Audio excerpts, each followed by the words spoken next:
Bom dia, boa tarde, boa noite. Estamos aqui na cidade de Biel-Bienne, na Suíça, hoje com nosso querido irmão Beto Gomes. Estarão... Bem-vinda, eu não sei quem está vindo, mas está tudo bem. Hoje com o estudo do livro O que é o Espiritismo. Sejam todos envolvidos com muito carinho, com muito amor, e o nosso irmão Beto vai fazer uma curta apresentação dele, é claro, e depois a palavra é contigo, tá, Beto? Tá joia, combinado. Bom, primeiramente, olá, boa tarde aqui, provavelmente boa noite aí, e bom dia para quem for ver o vídeo depois. É com imensa alegria que a gente gostaria primeiramente de agradecer o convite, é sempre uma oportunidade muito grande da gente poder falar, comentar sobre essa doutrina de luz, de amor, a luz do Evangelho de Jesus, a luz do Evangelho do Cristo, que é o Espiritismo nada mais é do que o Evangelho redivivo. Eu sou Beto Gomes, eu participo aqui, sou da cidade de Uberlândia, Minas Gerais. Eu frequento a Casa Fraterna Missão de Amor, que está situada, são algumas coincidências interessantes a se comentar. Ela é situada no bairro que chama Canaã, Terra Prometida, na Avenida Jerusalém. Eita! Então, assim, são várias coisas interessantes que já demonstram a nossa necessidade de trabalho, né? Nós somos evocados ao trabalho. E a gente, sempre que é convidado, a gente expõe e trabalhamos aí, somos trabalhadores voluntários em algumas frentes aí que aonde a gente consegue e pode, a gente contribui de alguma forma. Alguém quer dizer alguma coisa, comentar? Hoje a gente gostaria de fazer uma coisa assim, um bate-papo bem leve, bem tranquilo, alguma coisa que alguém viu, ouviu e queira comentar, pode nos interromper, que nós iremos fazer com que fique um bate-papo bem gostoso. Tá Ficamos sem combinados? vergonha, né, Beto? Ué. É isso aí. Isso. Pronto, Beto, a palavra é contigo. Beleza, então. Então, vamos começar. Então, a gente vai estar dando continuidade a um estudo que vocês já começaram a iniciar há muito tempo atrás, que é do livro O que é o Espiritismo, que está falando ali da parte em um diálogo, em uma conversa, com o padre e Allan Kardec. E a primeira coisa que a gente gostaria de falar sobre isso, e eu não sei se foi dito anteriormente, mas é bom lembrar, é que padre, a palavra da origem padre, vem de pai. Então, o sacerdócio é de alguém que, em algum momento, entendia que essa pessoa poderia, nesse instante, conduzir pessoas. É aquela ideia do pastor, que para o latim foi trazido como pai, que seria um direcionador espiritual. Então, quando a gente olha, talvez, o diálogo, a gente pode ter uma conotação não tão positiva, colocando assim um sacerdócio equivocado, tentando debater com Kardec. Não é essa a intenção dessa conversa, desse diálogo. Por isso, diálogo, ao invés de debate, como algumas pessoas colocam. E aí, a gente percebe que o padre faz algumas proposições, algumas perguntas, algum questionamento, ao que Allan Kardec vem dando algumas respostas perante ao que o Espiritismo entende e compreende, dando um caráter de missão e autoridade do Espiritismo perante as coisas que acontecem no mundo na área científica, filosófica e religiosa. E aqui fica o primeiro ponto para a gente debater daqui a pouquinho, a gente conversar sobre isso. Então, vamos diretamente à pergunta do padre. O padre, depois de todas as outras perguntas e respostas que foram dadas, ele pergunta assim: segundo os espíritos, quem não crê neles, nem nas suas manifestações, deve ser menos aquinhoado, favorecido na vida futura? É uma pergunta interessante, porque se a gente pegar só essa parte, dá talvez uma falsa conotação. Aí a gente vai substituir. Se a gente substituísse o padre por questões internas nossas e Allan Kardec por outras questões internas nossas, seria um diálogo interno ou um diálogo com pessoas que pensam diferente de nós. Se a gente pensar assim, já fica melhor e mais próximo da realidade. Então, significa que, se uma pessoa que não é espírita, ao chegar lá no mundo espiritual, ela vai ter alguma desvantagem por não ser espírita? Se a pessoa é evangélica, quem não é evangélico tem uma desvantagem em chegar no mundo espiritual? Essa é a pergunta. E aí a gente pegando assim, é uma pergunta válida, é uma pergunta que nós fazemos no decorrer do dia a dia e que nos incomoda muito quando irmãos nossos de outras religiões falam assim: olha, se você não estiver aqui conosco, chegando lá no mundo espiritual, você está enrolado, você está lascado. Essa é a pergunta. Então, a pergunta, ela não só é válida, como nós fazemos ela internamente muitas vezes, por um outro ângulo de vista. E a resposta do Allan Kardec, ela é clara e lógica, como tudo que ele fala. Se isso fosse indispensável à salvação, nós estaríamos lascados, aí é o mineirês falando. Estaríamos todos lascados. E é uma coisa assim, simples essa colocação dele. Porque imagine, alguém que nasceu em um lugar onde a maioria é muçulmana, por exemplo.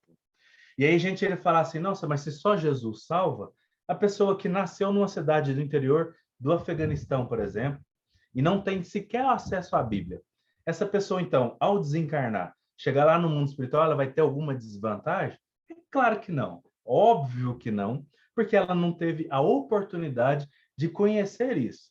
Significa que não faz o menor sentido a gente acreditar que existe por Deus apenas um recurso para que nós sejamos realmente espiritualizados ou temos os recursos de evolução.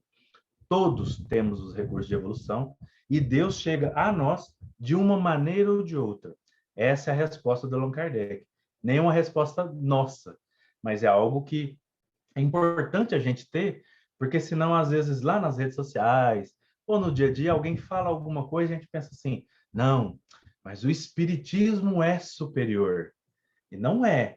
O espiritismo traz muito mais informações e, em uma opinião muito pessoal, a diferenciação do espiritismo é que ele pega 3 áreas do conhecimento e coloca em conjunto, que é a filosofia, a ciência e a religião. E todas as vezes que nós escolhemos uma dessas áreas para manifestar, seja falando de espiritismo ou não, nós estaremos aleijando uma delas. Há uma frase até atribuída a Albert Einstein, há quem diz que ele disse, há quem diz que ele não disse, o importante é que alguém disse, é que a religião sem a fé, a religião sem a ciência é cega, e a ciência sem a religião é manca ou aleijada. Isso faz muito sentido. Porque quando a gente pega somente uma área do conhecimento humano e coloca como uma verdade absoluta, a gente vê os grandes equívocos da humanidade. A gente pode ver que, como é formado uma ciência, qualquer uma, matemática, geografia, qualquer uma, vários pensadores trazem algum recurso, alguma observação, alguma teoria, e nesse juntar um complementa o outro, até com que ela crie uma grande forma e se forme realmente uma verdadeira ciência. Assim é o espiritismo. São vários espíritos que trazem o consolo, o carinho, o amor, as leis que regem o espírito e a matéria, colocam isso de uma forma mais condensada e nos demonstram através de provas, ou algumas pessoas preferem chamar de evidências, mostrando que é uma realidade o mundo espiritual e esse trocar de ideias, de energias, de compensações atenuantes e agravantes entre o mundo físico e o mundo espiritual. E dentre os dois mundos existem algumas substâncias que fazem essa ligação ao que, por exemplo, para o corpo físico, Allan Kardec chama de perispírito, ao que Emmanuel fala da nossa psicosfera, que são energias, vamos pôr entre aspas energias, porque existe um elemento material junto, Então, energias que vão ao mundo espiritual e retornam e vice-versa. Então, essa troca o tempo todo, seja homogênea, igual, ou heterogênea, diferente, é com que faz com que nós estamos dentro, imersos desse mundo espiritual, que não está em cima e não está embaixo, está aqui em outra dimensão. E é isso que ele vem colocar aqui. Sabendo disso, entendendo isso, a gente percebe que sim, eles interferem na matéria. Assim como nós aqui, vivendo na matéria, interferimos no campo espiritual ao qual estamos inseridos. Ele coloca que se uma grande contribuição que o Espiritismo traz, na resposta dessa pergunta, é o fora da caridade não há salvação. Porque até então, a Igreja Católica, nesse caso aqui específico, colocava-se como a detentora dessa salvação através de Jesus Cristo, conforme ela interpretava. Hoje isso ampliou. No entanto, ainda vemos muitos irmãos, inclusive dentro do Espiritismo, que colocam essa salvação condicionada àquele grupo específico. Mais ou menos assim, olha, eu gosto da parte científica do Espiritismo, porque as outras partes, assim, são importantes, mas não são fundamentais. Então, ao menosprezar algumas partes, a filosófica, a religiosa, eu estou alejando o Espiritismo. Eu estou tirando a oportunidade de trazer toda essa bagagem que o Espiritismo nos traz, que está recheada de filosofia, ciência e religião. E é bom comentar, desculpa, Beto, é bom comentar, isso que você está falando é importantíssimo, porque aí muitas, mas nós vimos isso muitos. Eu não gosto da parte religiosa, mas, gente, é a base, é a moral. É a moral. Então, é bom que seja esclarecido isso, porque nós vemos, como você está falando, eu não gosto da parte religiosa, então eu não vou seguir. Então, e como é que fica então isso? Como vai ficar? Se nós justamente, o próprio Chico falou, quando tirássemos Jesus Cristo do Espiritismo, eu ficaria ainda com Jesus Cristo. Então, a parte religiosa do Espiritismo é o quê? É a moral. O que você acha quando as pessoas comentam isso? Realmente acaba... eu acho que é o termo, talvez seja um pouco forte, mas é o termo que eu acredito seja o mais correto. A gente acaba empobrecendo as possibilidades. Assim como aquela pessoa que só traz a parte religiosa e despreza o que a ciência traz, assim como aquela pessoa que só traz a parte religiosa e despreza a parte filosófica, né? E, infelizmente, acaba empobrecendo a possibilidade, que é o que a gente está fazendo aqui agora, por exemplo. A gente está trazendo fora da caridade não há salvação. Salvação é uma parte religiosa, que a gente aprendeu dentro da religiosidade, da espiritualidade, e trazendo a parte filosófica de, nossa, imagina, a pessoa nasce lá no Afeganistão e não tem a possibilidade da salvação. Essa é a parte filosófica. É pensar no outro, estando na pele do outro, né? A empatia. E demonstrando que, inclusive, a própria ciência vem nos demonstrar que todos nós estamos vindo de uma mesma linhagem genética e, portanto, somos irmãos.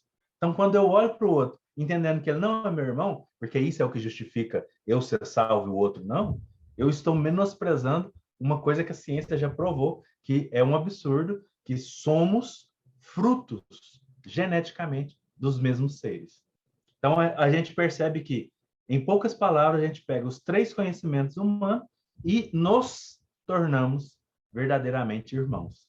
Isso é o que demonstra que a salvação está para todos nós. Tá, eu queria falar uma coisa exatamente dessa parte religiosa, que é uma coisa que a gente discutiu muito lá no Brasil, porque é o ponto de vista, é como cada um vê, né? Então, por exemplo, muita gente diz assim, olha, se você tem imagens na sua casa, você não é espírita. O espírita não precisa de imagem. E isso é verdade. O espírita não precisa de imagem. Mas aquela pessoa, ela acredita em toda a filosofia espírita, em toda a religião, mas ela não tem ainda ela precisa da imagem, ela precisa da vela, ela precisa de determinadas coisas para que a sua fé se eleve. Eu digo sempre que é o fio condutor, para que ela consiga se acalmar, vamos dizer assim, né, espiritualmente. O Kardec não coloca isso, você não precisa disso. Então, logo, a pessoa tem uma imagem pronta, você não pode ter isso na sua casa, não precisa ter, porque você é kardecista e tudo mais. Esse ponto é muito ruim, sabe? Porque nós somos seres individuais. Então, aí você cai numa regra, né? Você é kardecista, logo você não tem imagens, logo você não acende velas, logo, senão você não é. Né? Então, porque eu passei muito tempo por isso, falei, poxa, uma filosofia, uma moral tão bonita, tão, sabe?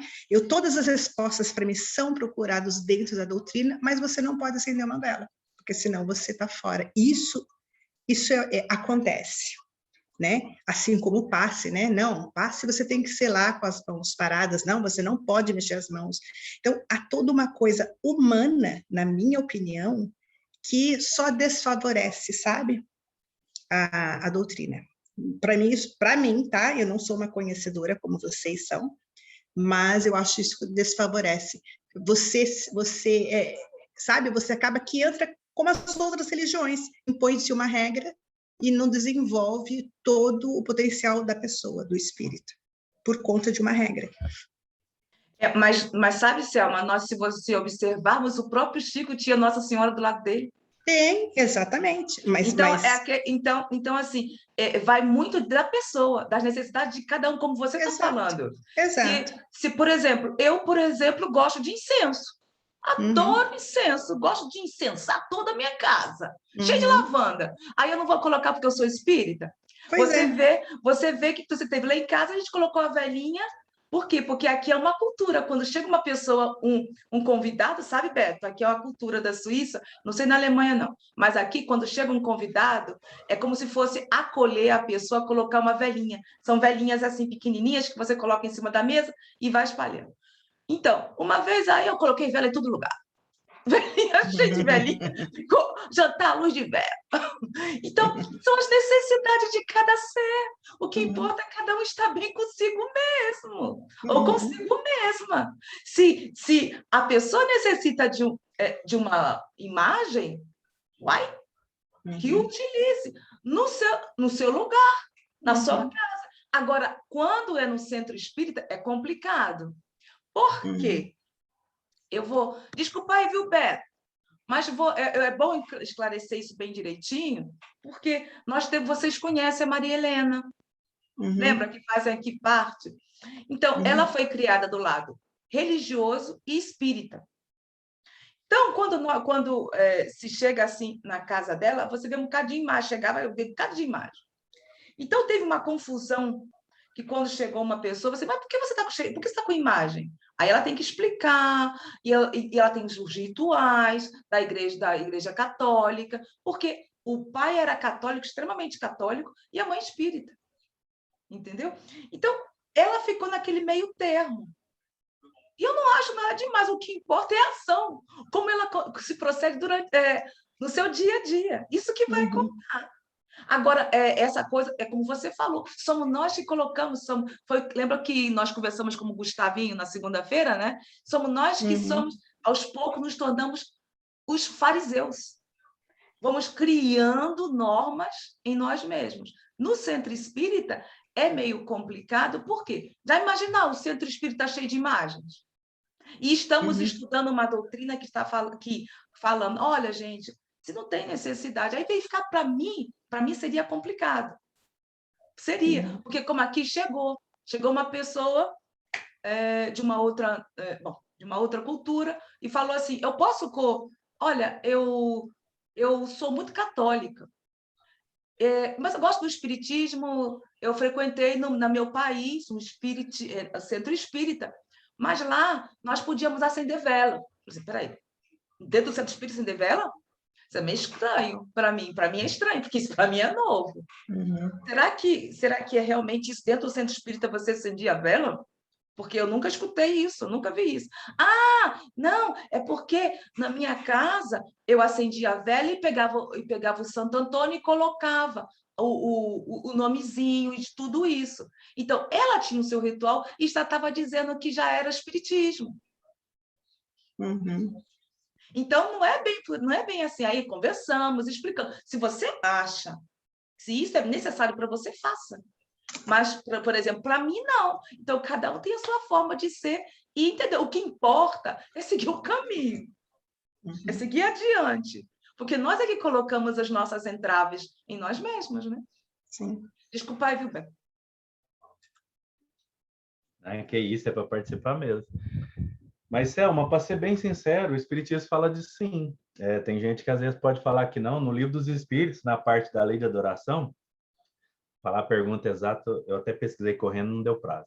Mas na lei de adoração, é perguntado se pode fazer pela imagem. E os Espíritos respondem o seguinte: depende da intenção da pessoa. Se para a pessoa aquilo é importante e vai fazer renovar a fé dela, tá tudo bem. Então, até os Espíritos falam assim, olha, até o culto exterior, se é aquilo que movimenta ele mais próximo de Deus ou da espiritualidade, ele deve continuar fazendo. Se não, se ele faz só em vã simulacro, ele está só fingindo que está adorando daquele jeito, então aí ele precisa adorar de outra forma. Ou seja, só no Livro dos Espíritos. Se a gente for aprofundar muito mais em outros livros, a gente vai perceber que todos os posicionamentos dos espíritos superiores é esse, que tudo depende da intenção, que inclusive é um tópico que a gente vai conversar sobre ele aqui hoje, um pouquinho mais para frente. Aí, voltando no Fora da Caridade e Não Salvação, a gente ainda tem uma dificuldade sobre esse termo caridade, e no Livro dos Espíritos, a pergunta 886, foi perguntado qual que é o verdadeiro sentido da palavra caridade ao qual entendia Jesus. Aí é o que a gente grava pelo famoso BIP, benevolência para com todos, perdão, indulgência para com as faltas alheias e perdão das ofensas. A gente faz assim para ficar mais fácil de gravar. E aí a gente percebe que a caridade não está somente na esmola. A esmola é uma das facetas da caridade.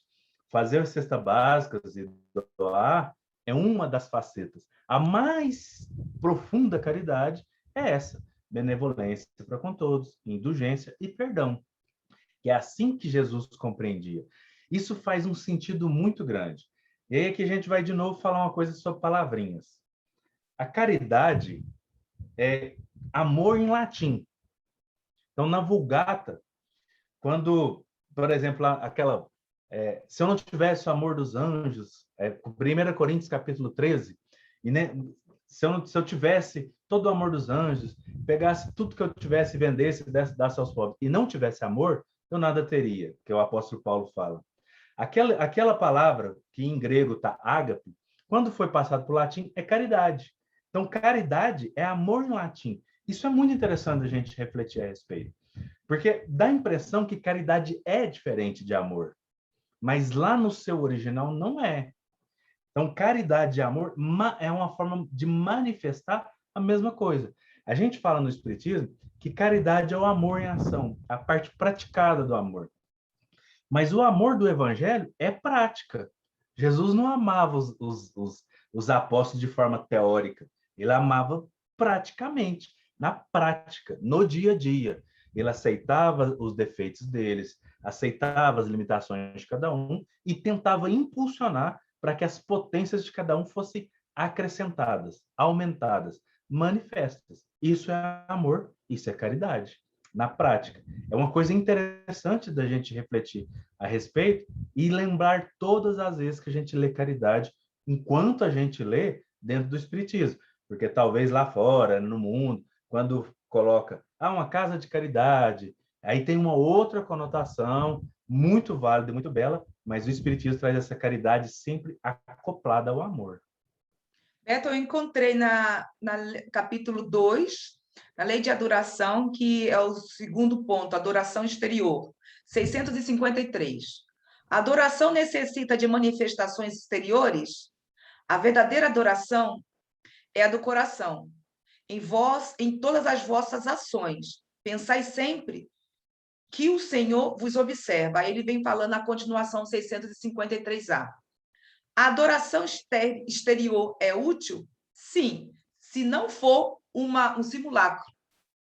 É sempre útil dar um bom exemplo, mas o que fazem só por afetação e amor próprio, e cuja conduta desmente a sua aparente piedade, dão um exemplo antes mal do que bom, e fazem mais mal do que supõem. Eu acho que é isso que você estava comentando. Sim, é isso mesmo. Essa parte mesmo. Nós vamos passar para a última pergunta do padre, que, na verdade, ele discorre algumas considerações, depois faz uma pergunta, e a maior resposta de Kardec nesse diálogo. Ela é gigante, no entanto, a gente consegue acabar ela, que a gente pegou aqui alguns tópicos. Então, o padre chega e fala o seguinte: olha, é outra pergunta interessante. Se os espíritos só vão ensinar o que já tem no Evangelho, para que serve o Espiritismo? Em resumo, é essa pergunta. Qual que é a necessidade do Espiritismo? Porque com Jesus, ou ele coloca com o Cristo, como ele era só uma só pessoa, a doutrina era única. Agora vem vários espíritos falando sobre várias coisas, isso significa que são várias ideias, e por isso existem várias seitas dentro do Espiritismo. Essa é a pergunta. Não seria melhor deixarmos os espíritos tranquilos como estão e contentar com o que já temos? E aí a gente vai, primeiramente, no ponto que ele fala assim, olha, se o espiritismo, se os espíritos ensinam o que Jesus já ensinava, para que serve? Kardec fez essa pergunta. É a pergunta 627. Uma vez que Jesus ensinou as verdadeiras leis de Deus, qual a utilidade do ensino dos espíritos dão? Eles têm alguma coisa mais a acrescentar? E a resposta dos espíritos é: Jesus empregava a miúde, geralmente, constantemente, uma linguagem que era cheia de alegorias e parábolas. Porque ele falava com a linguagem para aquele povo de uma determinada época. É necessário agora que esse conhecimento seja alcançável, inteligível a todos, de forma com que a verdade chegue a todos os corações, a todas as mentes. Por isso, o Espiritismo chega e apresenta de forma mais clara aqueles ensinamentos. Olha a profundidade dessa resposta, que é logo depois, que na 625, é que eles perguntam qual que é o modelo ideal para a humanidade, que eles falam, V de Jesus, no original francês. E aí a gente percebe que logo depois eles vão perguntando várias coisas a respeito de Jesus, né? Do ensinamento e tal. E a gente percebe que a doutrina espírita, ela tem alguns recursos e algumas ferramentas fantásticas e pouco exploradas por nós ao falar a outras pessoas, que a gente chama de chaves de interpretação. Então, todas as vezes que nós vamos voltar ao Evangelho, utilizando a chave de interpretação, ou uma lupa, ou um microscópio, ou uma luneta, a metáfora que a gente quiser, para a gente olhar de melhor forma esse Evangelho, nós iremos nos debruçar e saciar de forma mais profunda e mais palpável, palatável, inclusive, para nós mesmos. Então, a gente vai lá para uma coisa que parecia assim, ser muito difícil de entender, e a gente vai, debruça no Espiritismo e a gente encontra a chave de interpretação. É essa a resposta dos Espíritos. Por enquanto, eu não vou aprofundar nisso, que talvez a gente pode fugir do que o Kardec vem trazer. E aí ele fala que, até nesse ponto, a igreja entendia como ela era o único ponto de salvação. E aí, quando ele muda isso para fora da caridade, ele amplia isso, demonstrando que, independente da crença ou não crença das pessoas, os atos, aquilo que a pessoa pratica no seu dia a dia, irá levar a pessoa no mundo espiritual para um lugar mais próximo do que ela é, que é o conforme o estado que ela estiver, independente do rótulo que ela carregue. Porque não vai adiantar ela chegar lá e falar, ah, sou católico, sou espírita, sou evangélico, ou sou ateu. Isso não será uma passagem para um bom lugar. O que será uma passagem será o que ela terá praticado, o que ela terá feito com ela mesma e com aquelas pessoas que rodeiam ao redor dela. E aí ele coloca alguns pontos que a gente destacou aqui nessa resposta. Olha, que o materialista combate o espiritismo, a gente até entende. Porque para o materialismo é uma boa ideia não haver espíritos. É uma boa ideia não haver mundo espiritual. Porque aí o materialismo vai falar, olha, a vida cessa por aqui mesmo, o que você fez aqui fica aqui, pronto, acabou. No entanto, outras religiões fazerem isso é um tanto estranho. Porque, de uma certa forma, quando uma religião critica a outra, menospreza a outra, coloca a outra na condição de demoníaca e satânica, nós estamos dando mais argumento para o materialismo do que a gente possa imaginar. Kardec sempre nos surpreende, né? Olha o quanto isso é lógico. Quando a gente faz isso no espiritismo, nós, infelizmente, fazemos a mesma coisa. Então, dentro do movimento espírita, quando a gente para e debruça para criticar o ponto de vista de outro confrade espírita, nós estamos dando elemento para todos que estão fora do espiritismo fazer a mesma coisa. Tá vendo? Se fosse só coisa boa, eles mesmos estariam criticando, falando mal, etc, etc, etc. E a gente percebe que a gente vê isso muito mais do que a gente imagina. Porque não quer dizer que eu devo concordar com todo mundo, não é isso. Mas eu parar para estudar, para demonstrar, para fazer livro, que o fulano ou a fulana está totalmente errada, eu posso estar colocando energia em uma coisa que, se eu colocasse em outra, eu estaria trazendo mais pessoas para o amor, para a caridade, para a solidariedade, do que afastando elas para isso. Que, infelizmente, é o que a gente vê mais, né? Quando a gente está atacando o outro, a gente está mais afastando pessoas do que trazendo elas para o nosso lado. O Kardec coloca, depois disso, que o Espiritismo vem em uma época onde o espírito, a humanidade, estaria madura o suficiente para poder compreender tudo isso que o Cristo falou.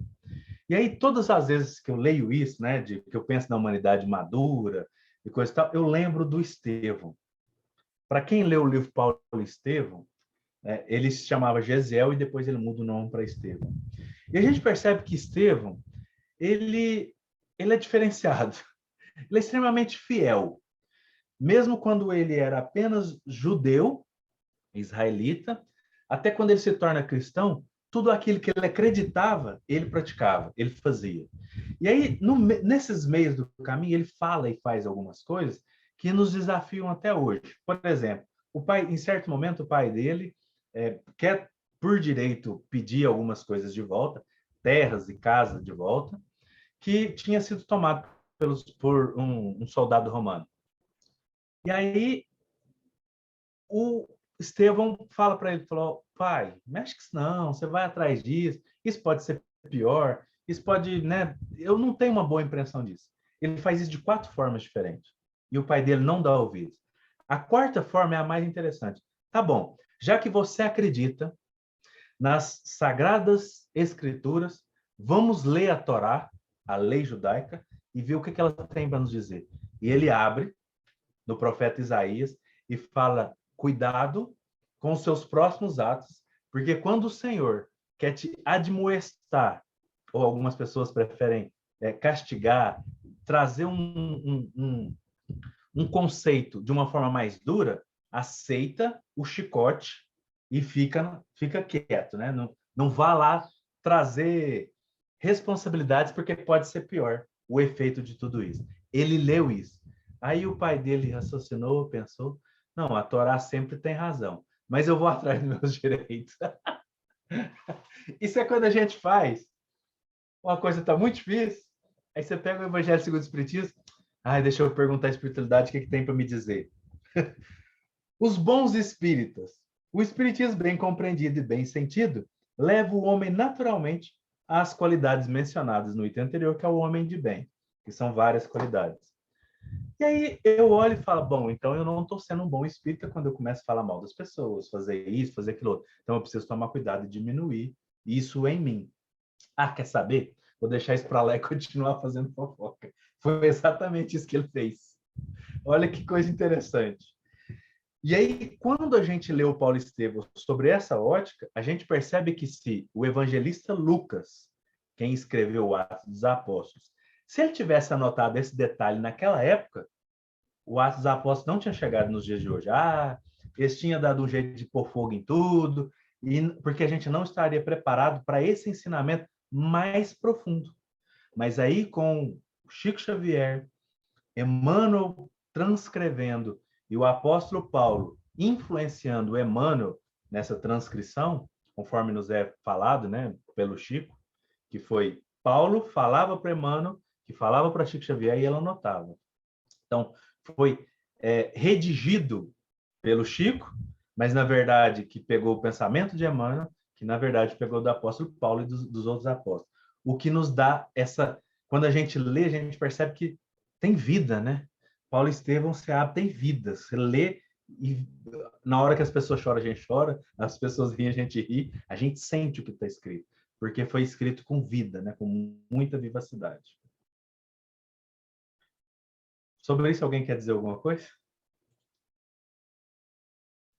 Eu estou relendo só essa parte dessa vivacidade. Realmente, que você está comentando sobre Paulo Estevão, é um livro que, Nossa Senhora, se nós pegássemos o exemplo de Paulo, nossa, eu acho que muita fofoca iríamos deixar de fazer e procurarmos ir em busca, como ele dá, como o Francisco de Assis fala, da irmã caridade, né? Vai lá, Selminha. Eu sempre pergunto, né, gente? Parece que eu não sei. Ai, meu Deus do céu, mas tem que perguntar, né? Enfim, então você disse assim, ô Beto, que Kardec disse que naquela época a humanidade estava madura o suficiente para compreender o que Jesus queria dizer, né? E nós estamos aí já há quanto tempo? 150, 200 anos, não sei, quase depois disso, e parece que não mudou muita coisa, né? Não sei se a gente... Eu tenho essa impressão, sabe? Que parece que a gente evoluiu tão pouco, com tantas novidades, né? Com tantas coisas boas que foi trazida a partir de Kardec, e a gente continua tão duro ainda de coração. A impressão que dá é que a gente não aprendeu tanto, sabe? Preparados talvez estejamos, né? Mas o coração ainda continua fechado, sabe? Pesado. Eu tenho, não sei, às vezes me dá uma agonia de mim mesmo, sabe? Não estou falando dos outros, não. Parece que a minha compreensão ainda é pequena em relação a essas coisas. E pelos atos dos outros também, né? Que convivem comigo, né? A gente vê que se fala muito, mas parece que não tem um entendimento bom ainda do que Jesus queria dizer. Ou eu estou errada? Depende muito isso vai muito de ponto de vista. Para mim, todas as vezes que eu olho para trás, para a história, eu acredito que o mundo melhorou muito, assim.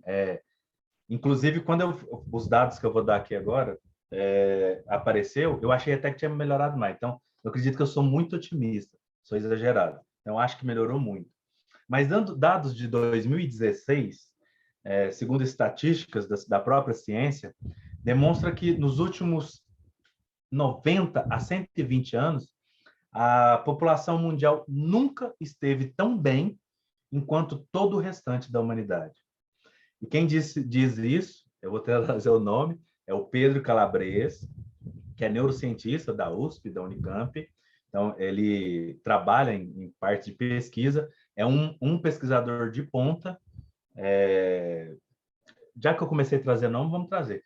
Quando você ouve o Leandro Carnal falar, Márcio Sérgio Cortella, você vai perceber que todos eles vão falar dessa melhor evolução, dessa melhor possibilidade da vida enquanto matéria, porque eles não trazem uma condição espiritual do ponto de vista espiritual. Então vamos ficar só da matéria, porque eu acredito que é a que mais nos demonstra que parece que está tudo muito ruim, parece que é um plano que deu errado.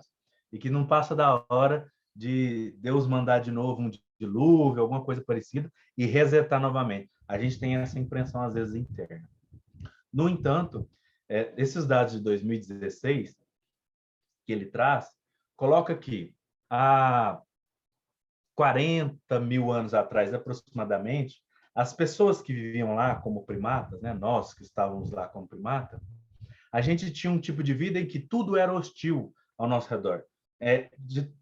Em termos práticos, dentro do reino animal, o ser humano sempre foi médio. No entanto, seres menor que ele um pouco ou maior sempre ganham do ser humano numa luta corporal. Então, o ser humano teve que aprender a viver em sociedade, porque estando junto, ele percebia que aí ele levava uma grande vantagem. E a partir daí foi criada as civilizações. E a partir daí que teve as civilizações, veio a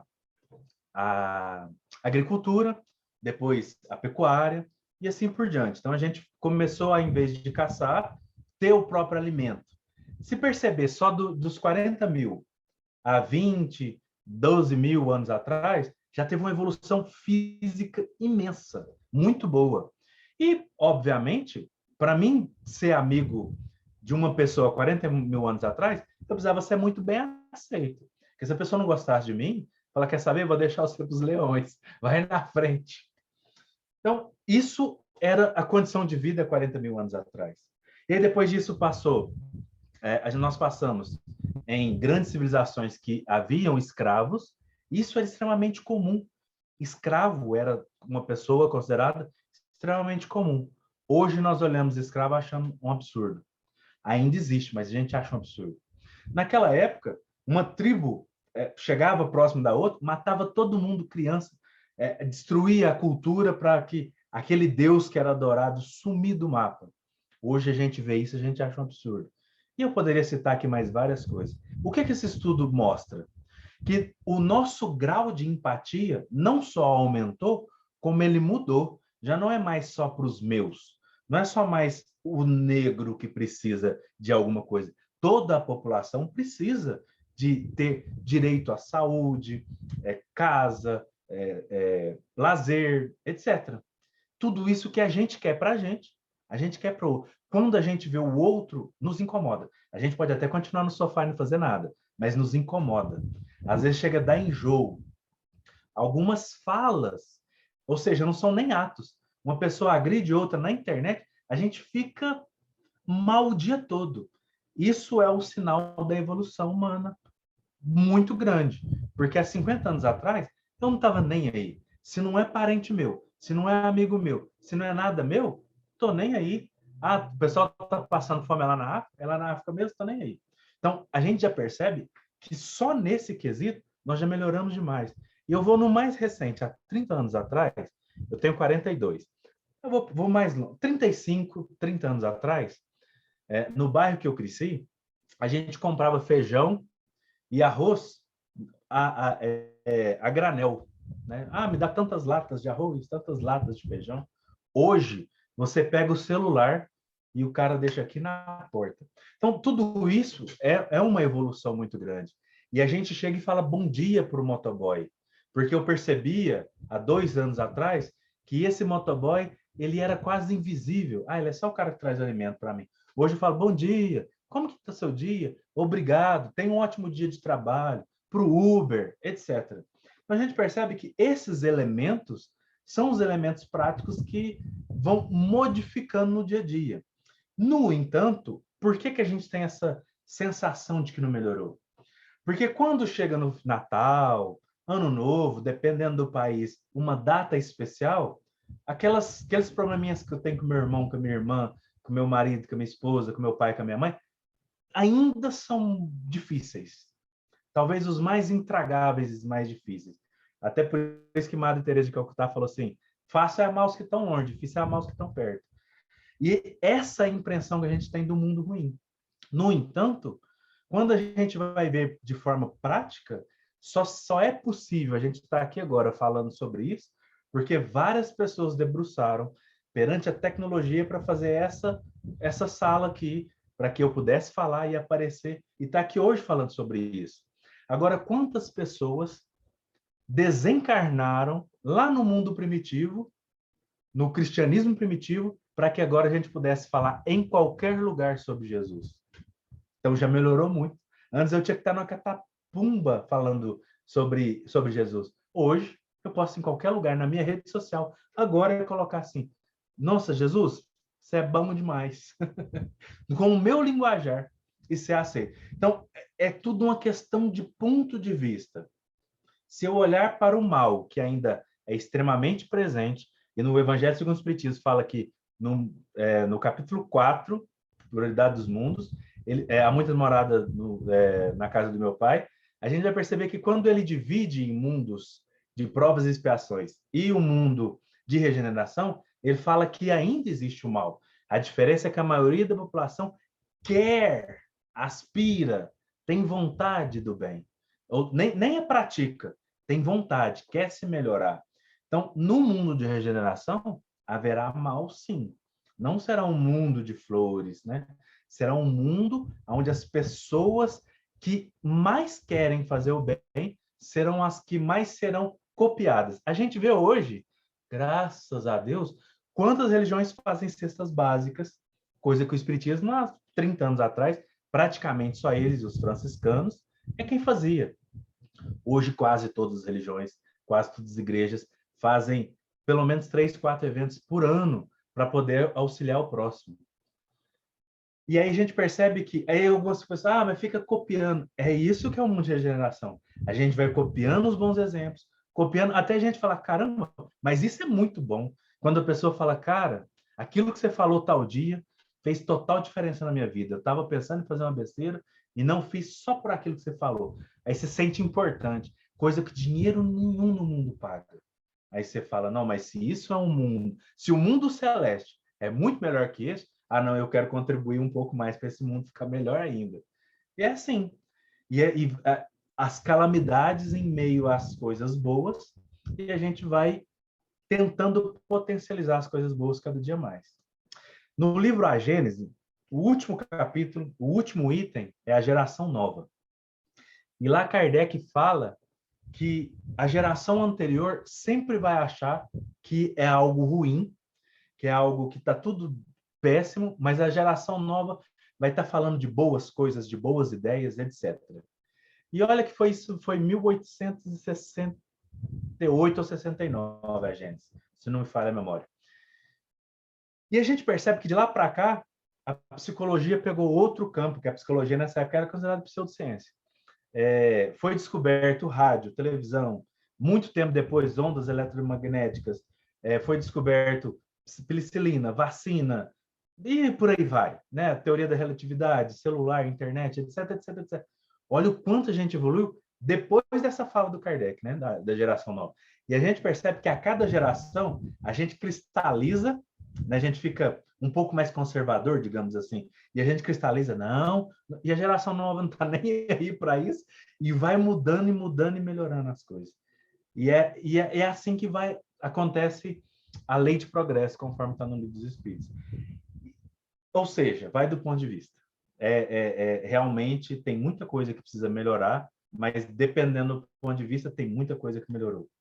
Para finalizar só essa fala, eu lembro que eu vi um vídeo há uns 8 meses atrás, na África, que um furacão veio e derrubou uma igreja protestante. E aí derrubou o pastor e os fiéis estavam em volta da igreja cantando, orando, glorificando e chorando. Aquilo me impactou profundamente. E aí perguntou para o pastor por que ele está falando isso. Ele falou assim, porque para adorar a Jesus Cristo, a gente não precisa nada físico, porque ele precisa ser adorado em espírito. E isso é o que nós estamos fazendo aqui, porque nenhum dos membros da igreja morreu hoje. E isso já é motivo de glorificar. Então, tudo eu acredito que é um ponto de vista. Se a gente tiver um ponto de vista um pouco mais aproximado dessa caridade que a gente falou anteriormente, a gente vai perceber que as coisas vão melhorando. A passo de formiga, mas vai melhorando.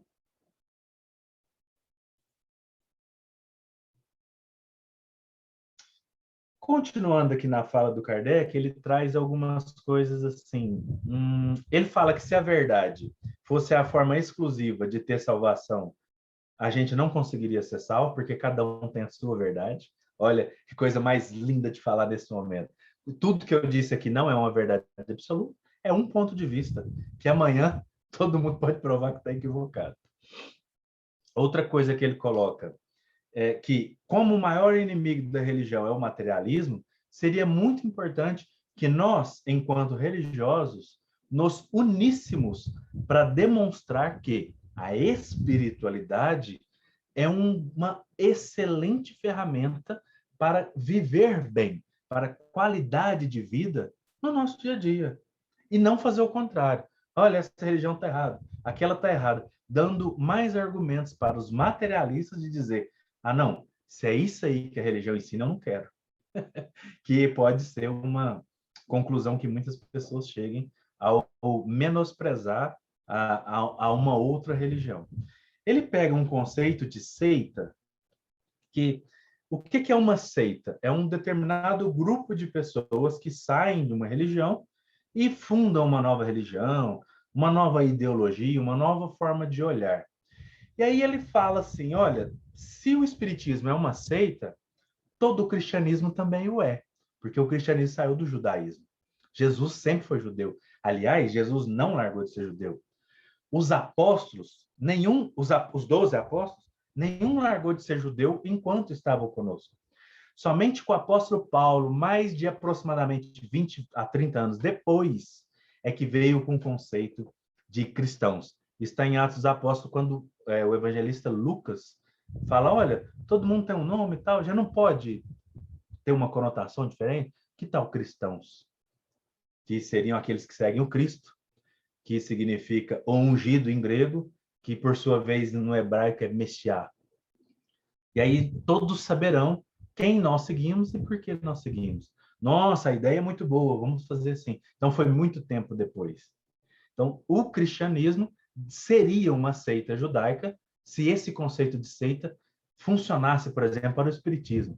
Assim como o protestantismo seria uma seita do catolicismo, por exemplo, né? E assim por diante. Então, seita, o Kardec trabalha de uma forma muito interessante esse conceito de seita, né? E lá no finalzinho, né, a gente tá aí finalizando para cada um fazer pergunta, colocações, etc.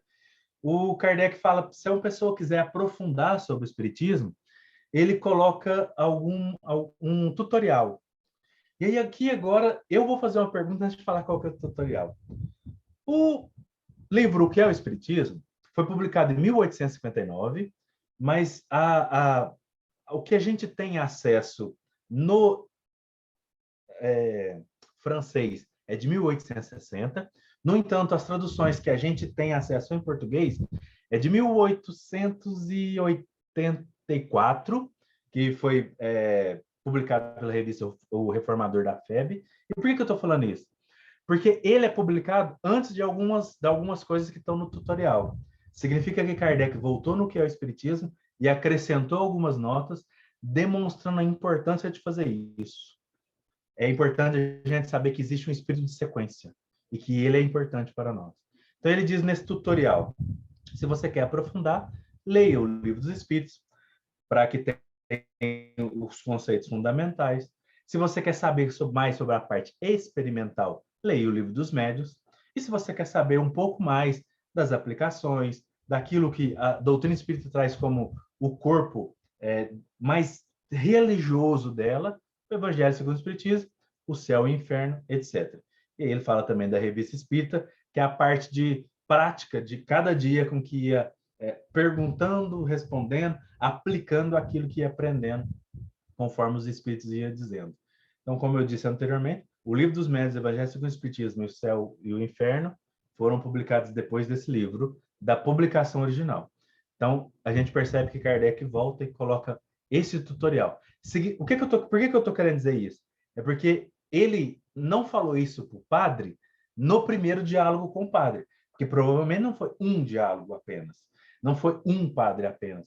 Em um diálogo com outro padre, com algum outro religioso, em algum outro momento, ele falou isso e falou, opa, tem um lugar muito interessante para me colocar isso, para que as pessoas que lá para frente forem ler, passem a seguir esse tutorialzinho, que é ler o Livro dos Espíritos, o Evangelho segundo o Espiritismo, o Livro dos Médiuns e o Céu e o Inferno. É algo que é para a gente perceber que o Espiritismo não estagnou, ele não parou. Até hoje, ele alimenta o tempo todo as coisas novas. Dado é que o próprio Kardec fala, olha, nós vamos ficar com a ciência. Se o Espiritismo, em algum ponto, estiver equivocado, nós fiquemos com a ciência e larguemos o Espiritismo, demonstrando que existe aí um espírito de sequência muito forte no Espiritismo e o quanto isso é importante. Um conceito, por exemplo, que foi considerado ultrapassado e que agora está retornando com outro nome que é muito interessante. O Espiritismo trata, por exemplo, sobre o conceito de éter, que seria uma energia, alguma coisa que está em todo o universo que nós estamos submersos nesse éter. Aí um estudioso, que agora eu não lembro o nome dele, falou que éter é um conceito equivocado e ultrapassado. Agora, 2020, 2021, a ciência vem falar que existem alguns elementos que possivelmente, que é a chamada partícula de Deus, que foi descoberta inclusive aí na Suíça, né? Que é a bóson, que ela talvez tenha alguns elementos, alguma coisa, porque está recheado dela em todo o universo, que funciona como se fosse um antigo éter. Olha que coisa interessante. Então, muda-se o nome, muda-se os conceitos, mas aí vem o Espiritismo falar que, olha, a gente usa o conceito da ciência agora, mas se a gente entender a ideia, lá na frente, quando for descoberto um outro nome, com outro jeito, a gente vai perceber que o conceito estava inserido naquela ideia. Então, por isso que o Espiritismo está sempre atual, mesmo que alguns nomes estejam ultrapassados. Porque quando a gente vai compreender a ideia, a gente percebe que essa ideia não é ultrapassada. Assim como Jesus utilizava a figura daquela época do pastor da ovelha, que era o que o mundo conhecia naquela época. E hoje a gente pode usar o que a gente tem hoje em mãos e nos olhos para a gente poder exemplificar e aprender com o mundo moderno.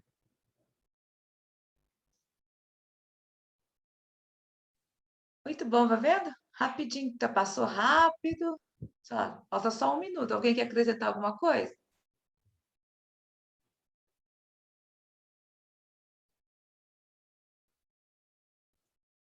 Net, eu tá rindo demais. Hein? Eu tô rindo de Vanessa. Eu acabei apertando aqui, eu queria colocar um coraçãozinho, apertei uma outra coisa de agradecimento, porque ele explicou muito bem. E eu queria uma pergunta, se fosse possível. Você falou antes em desprezo dos irmãos. Se a gente desprezar um irmão, a gente estaria desprezando a nós próprios, ou como seria isso? Porque, afinal de contas, Jesus deixou o mandamento amar uns aos outros como a nós mesmos, né? Isso seria um desprezo também, sim, a nós? O áudio não está muito bom, deixa eu ver se eu entendi 100%. Se a gente desprezar o irmão, né, uma outra pessoa, os nossos irmãos, a gente estaria deixando de cumprir uma lei divina, uma coisa que Jesus ensinou. É isso a ideia? Tá. Isso com toda certeza. Toda a certeza. Isso dá para afirmar assim, tudo que a gente percebe. É interessante que, quando foi perguntado para Jesus quem é o meu irmão, que o doutor da lei pergunta para ele, quem é meu irmão? É porque, naquela época, existia duas formas de interpretar irmão. Irmão de raça, ou seja, somente israelita é meu irmão, e toda a humanidade. Existiam principalmente duas escolas. A escola de Hilel, que é o bisavô do apóstolo Paulo, falava que todos eram irmãos, toda a humanidade, todo mundo era irmão. A outra escola falava que não. Então, os fariseus acreditavam que só era irmão aqueles de raça. A pergunta do doutor da lei, ela tinha essa conotação perniciosa. E aí Jesus vai e conta a parábola do bom samaritano, que era o maior inimigo dos israelitas naquele momento, demonstrando que quem é o irmão? É aquele que ajuda, que auxilia, que está junto. Ele quis dizer que todos nós. Então, quem que é o equivocado, digamos assim? Aquele que despreza. Na parábola, quem que despreza? O sacerdote, que poderia ser considerado ali o doutor da lei, a figura máxima ali do israelita daquele momento. O levita, que era o responsável de deixar tudo pronto para que aqueles rituais acontecessem, e também responsável pelos cânticos, pelo copo que ia ser usado, etc. Para toda a parte material do culto. Então, ou seja, são as duas pessoas mais responsáveis, que tinham maior compreensão da palavra, da Torá, da lei, naquele instante, desprezaram o homem caído. E o samaritano, que era considerado o de mais má vida, o inimigo, o amaldiçoado, o que iria arder no fogo do mármore do inferno, é quem ajuda. E Jesus faz a pergunta para o fariseu, que deixa ele sem outra resposta. Quem você acredita que é o mais próximo nessa parábola? Aquele que agiu com misericórdia. Então, demonstrando que todas as vezes que nós escolhemos não agir com misericórdia, nós escolhemos não ser irmãos. O que não quer dizer que não somos. Quer dizer que nós estamos adiando para um outro momento. Então, é necessário, sim, nós considerarmos todos como irmãos. E muito interessante a sua pergunta, porque às vezes a gente está vendo assim, as calamidades, por exemplo, do Afeganistão, e a gente vê muitas pessoas considerando os que estão fazendo a calamidade como os piores seres humanos da face da Terra. No entanto, eles são os nossos irmãos. E talvez sejamos nós, há pouco tempo atrás, que estivéssemos na mesma posição, fazendo a mesma coisa e agora condenando. É essa a observação que a gente precisa ter sempre. Lembrar sempre, até quando a gente condena o outro. Obrigada. Vamos parar agora o vídeo. Muito obrigada. Foi ótimo. E sejam envolvidos a todos que assistirão posteriormente esse carinho, essa fraternidade e o sorriso do Beto. Beijo no coração. Até lá.